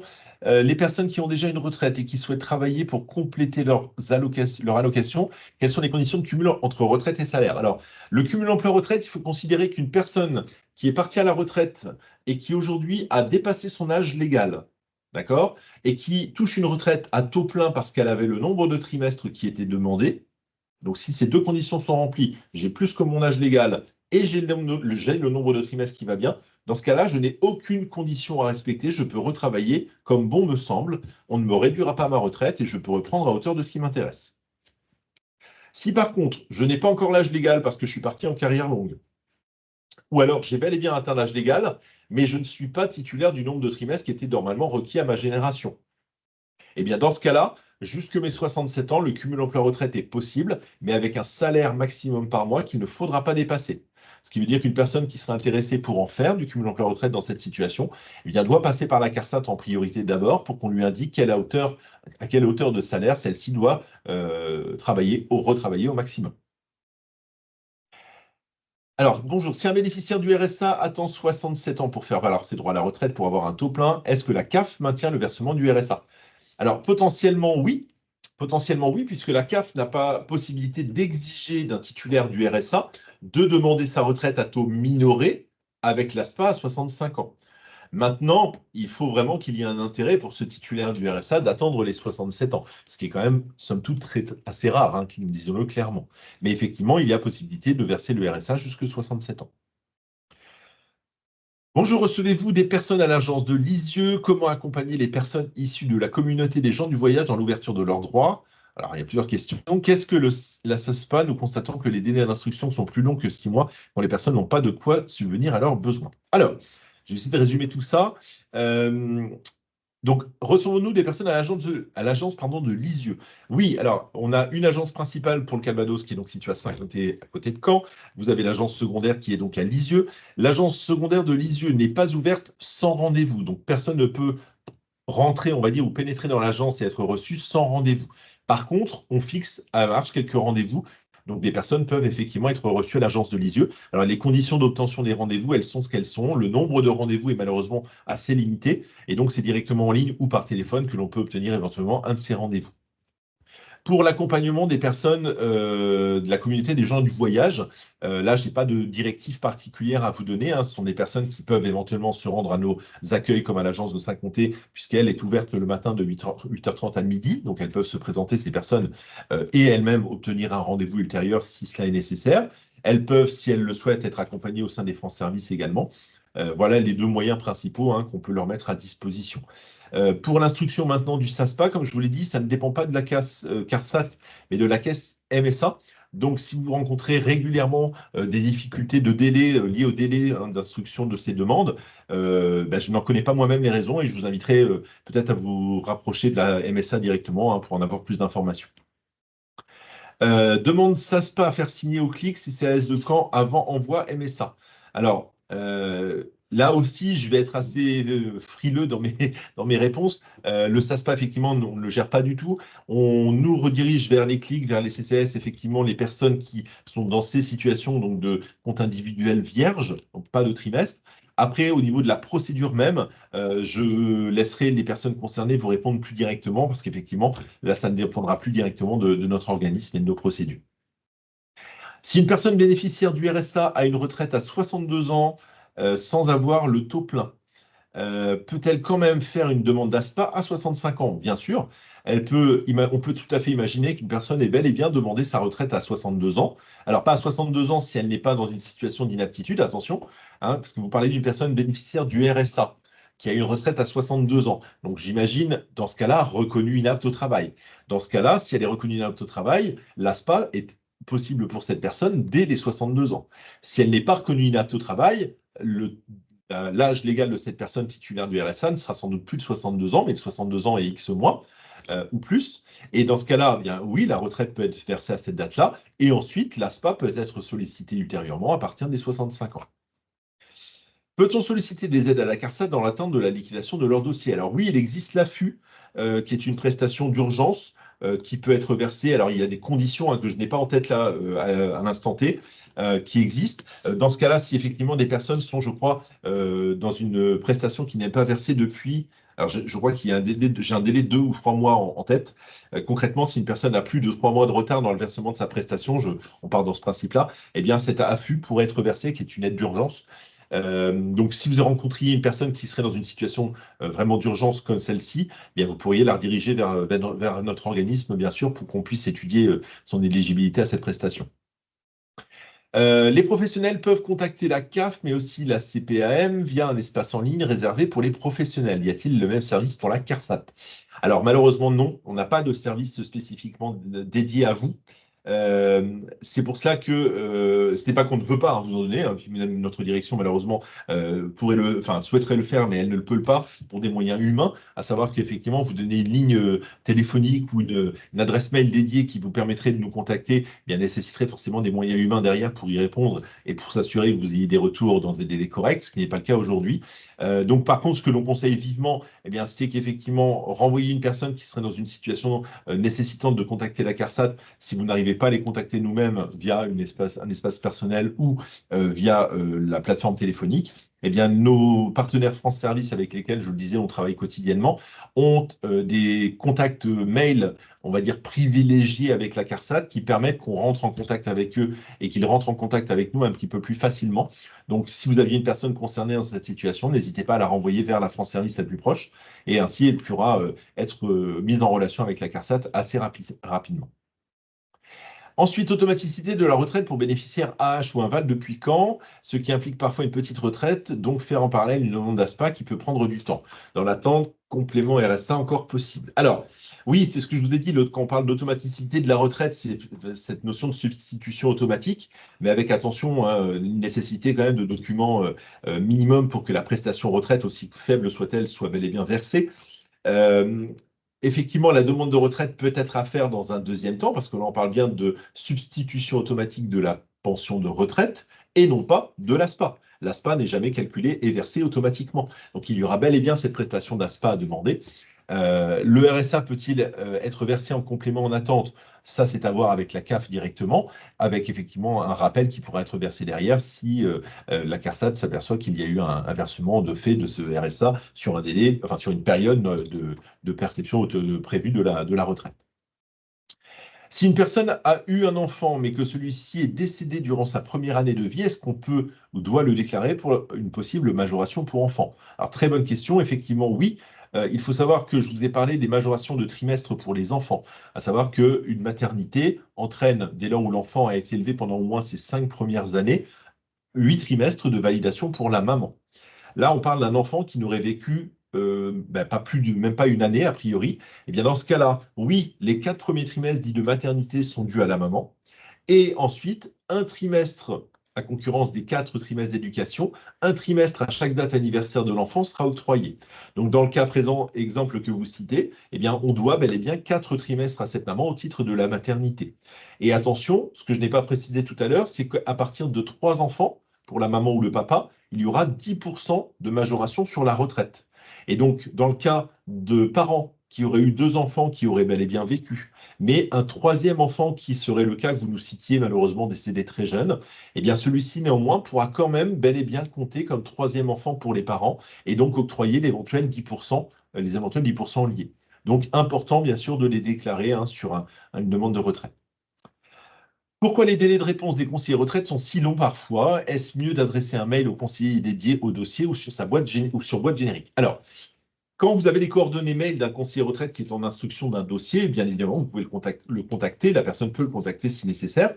Vous donnez une réponse précise sur pourquoi les délais sont-ils si longs. Alors, il est vrai qu'on est dans une situation encore aujourd'hui assez compliquée, qui découle principalement de cette situation spéciale qu'on a connue en 2023, qui est donc cette évolution législative. Pour faire simple, sans utiliser de lieu commun, c'est clairement une législation qui a été changeante et sur une échéance très courte, qui, vous en doutez, a nécessité en interne une adaptation comme on a pu, et donc malheureusement un stockage de nombreux dossiers en fonction de différentes situations, puisqu'il faut savoir que sur l'ensemble de cette législation nouvellement actée au 1er septembre 2023, on est encore aujourd'hui en attente de certaines circulaires d'application sur certains aspects de ce texte de loi. Donc pour vous situer un petit peu le contexte dans lequel on est en activité aujourd'hui. Donc ce qui peut emmener qu'aujourd'hui, il y a certains types de prestations qui ont été stockées pendant un temps, donc une épuration de stock à mener, et donc tout cela entraîne forcément des délais qui peuvent être des fois assez longs. Donc, on vous encourage bien sûr à user des moyens que vous connaissez comme étant mis à votre disposition, donc l'espace personnel des personnes, la plateforme téléphonique, les boîtes génériques s'il y a lieu, pour nous contacter. Dernière question pour les bénéficiaires du RSA, que se passe-t-il entre 64 ans légal et de la retraite et 65 ans permettant de prétendre à l'ASPA? Alors, bien, comme je l'ai dit tout à l'heure, un titulaire du RSA qui serait aujourd'hui éligible à la retraite à 64 ans en âge légal parce que né en 68 ou au-delà, eh bien, pourra et devra sans doute demander sa retraite à cet âge-là, mais si son taux plein n'est pas encore acquis parce qu'il n'a pas le nombre de trimestres, pourra se réserver le droit de refuser sa retraite, continuer à percevoir le RSA jusqu'à concurrence des 65 ans, et à 65 ans, de nouveau demander sa retraite, peut-être toujours à taux minoré, mais accompagné cette fois-ci de l'ASPA qui devient possible à 65 ans. Eh bien, écoutez, j'ai fait le tour des questions écrites. J'espère avoir été clair également dans mes réponses. Aviez-vous des compléments d'informations ou des questions complémentaires à me communiquer? Si je peux me permettre, on a une question là dans la salle de réunion. Oui. Ma collègue va vous la poser du coup. D'accord, très bien. Bonjour monsieur. Bonjour. Je suis gestionnaire de l'allocation RSA. Donc en fait, nous on est confrontés à beaucoup de travailleurs indépendants. D'accord. Et donc la condition est la même que par rapport aux salariés. J'imagine que c'est aussi le revenu cotisé. Alors, par rapport à son chiffre d'affaires, s'il est très faible, parce qu'on a, on a beaucoup de travailleurs indépendants avec des chiffres d'affaires extrêmement faibles. Malheureusement, oui. Oui, voilà. Alors, concrètement, là, ce dont vous me parlez, c'est de l'acquisition de leur trimestre, de l'acquisition de leur carrière, c'est ça dont vous me parlez? Oui, tout à fait. Alors, bon, il faut effectivement rappeler que les indépendants, donc il y avait leur propre caisse, le fameux RSI, il y a encore quelques années, aujourd'hui, cette caisse n'existe plus, et ces indépendants sont bien et bien affiliés au régime général aujourd'hui. Oui, il persiste néanmoins une validation de carrière et une acquisition de trimestre totalement différente des salariés du privé, puisque, on l'a dit tout à l'heure, un salarié va obtenir un nombre de trimestres en fonction d'un certain revenu cotisé dans l'année. Oui. Les indépendants, eux, eh bien, cela va dépendre effectivement, alors s'il s'agit d'auto-entrepreneurs, cela va dépendre effectivement d'un chiffre d'affaires réalisé dans l'année, on va dire d'un chiffre d'affaires réalisé dans l'année et en fonction après d'un statut particulier, d'une catégorie professionnelle particulière. S'il s'agit après d'indépendants liés à une indépendance plus réglementaire, type SARL, etc., et bien dans ce cas-là, c'est bel et bien le chiffre d'affaires réalisé en fonction après du bénéfice dégagé qui permettra justement le calcul de ces trimestres à acquérir. En finalité, on va dire en bout de chaîne, le nombre de trimestres dépendra toujours des mêmes sommes. C'est-à-dire que ce soit pour les salariés ou pour les indépendants, c'est bien l'équivalent de ce que je vous ai dit tout à l'heure, les 1700 et quelques euros qui octroieront le trimestre par personne.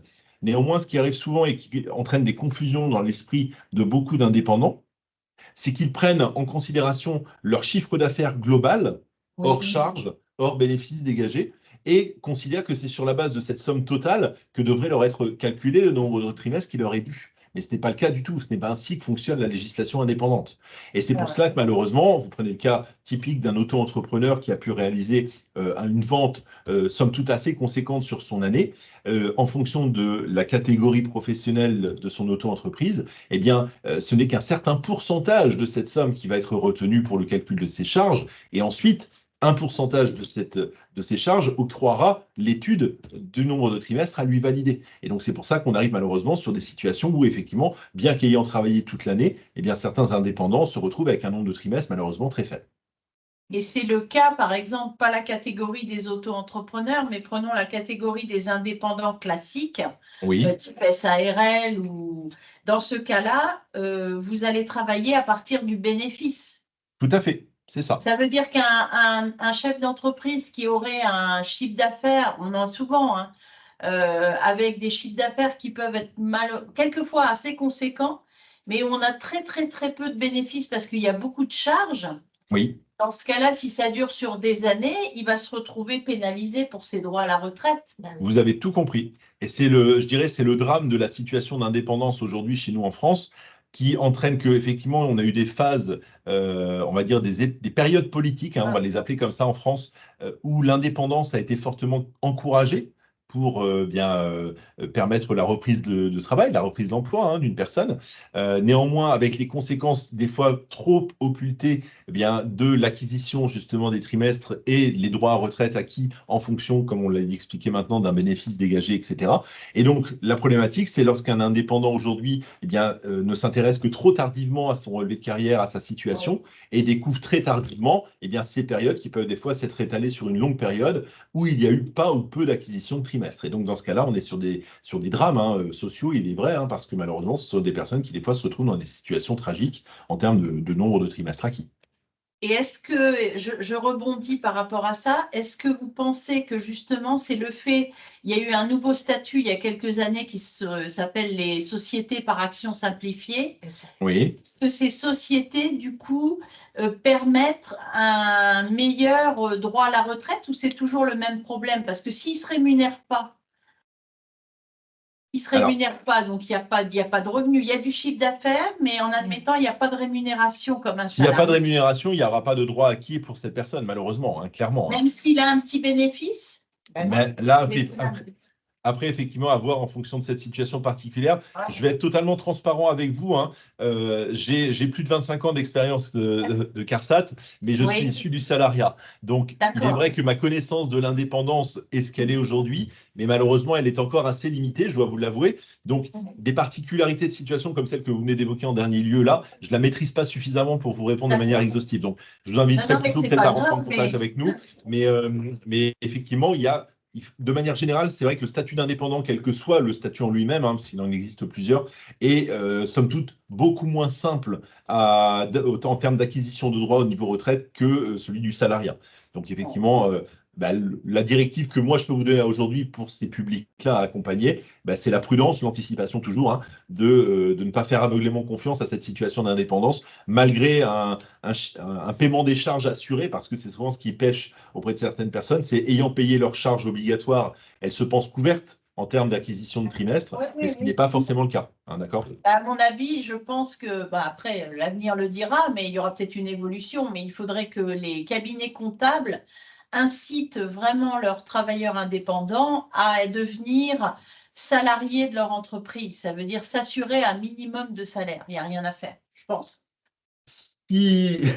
Vos paroles sont paroles d'évangile pour moi. Hein. Je suis complètement d'accord avec vous. Voilà ce que je pouvais vous dire en tout cas. Ouais, merci, monsieur. J'ai une autre petite question. Pour les personnes qui viennent de l'Union européenne, est-ce qu'il y a une spécificité par rapport au droit à la retraite? Parce que nous, on en a, par exemple, qui n'ont jamais travaillé en France, qui sont bénéficiaires du RSA. Et €, ça se passe. Oui, ou alors au pire, un trimestre. Alors, clairement, nous, la notion Union européenne ou non, je dirais ça n'a pas d'impact pour nous. On va parler de personnes ayant travaillé à l'étranger ou non. On va se focaliser bien sûr dans un premier temps sur, comme je vous l'ai dit, comment dirais-je, le relevé de carrière français, la carrière française de cette personne. S'il n'y a pas de trimestre du tout et qu'il y en a eu d'acquis à l'étranger, bien évidemment que la personne persiste à avoir un droit donc, dans le pays en question, libre à elle de le faire liquider. Si maintenant il y a ne serait-ce qu'un trimestre en France et qu'il y a eu donc de l'activité à l'étranger, que ce soit dans la communauté, la communauté européenne ou encore à l'étranger dans d'autres pays, on va nous vérifier qu'il y a une convention internationale éventuellement de signer entre nous, Caisse française, et le dit pays. On va interroger le pays en question et ça permettra ainsi de fusionner l'ensemble de ces carrières. Alors, ça ne veut pas dire que nous, Caisse française, allons payer le droit à retraite de cette personne pour sa partie étrangère, mais on intégrera ces trimestres acquis à l'étranger dans son relevé de carrière français. Donc, ce qui permettra de globaliser l'ensemble des trimestres acquis. Merci. OK. Merci. Voilà. Je vous en prie. On arrive peut-être au terme de cette réunion. Mais nous, ça y est, ça démarre là. Ouais, c'est ça. Il suffit qu'il y en ait un ou deux qui mettent le pied à l'étrier, puis c'est parti. Monsieur Hartel, je ne sais pas beaucoup.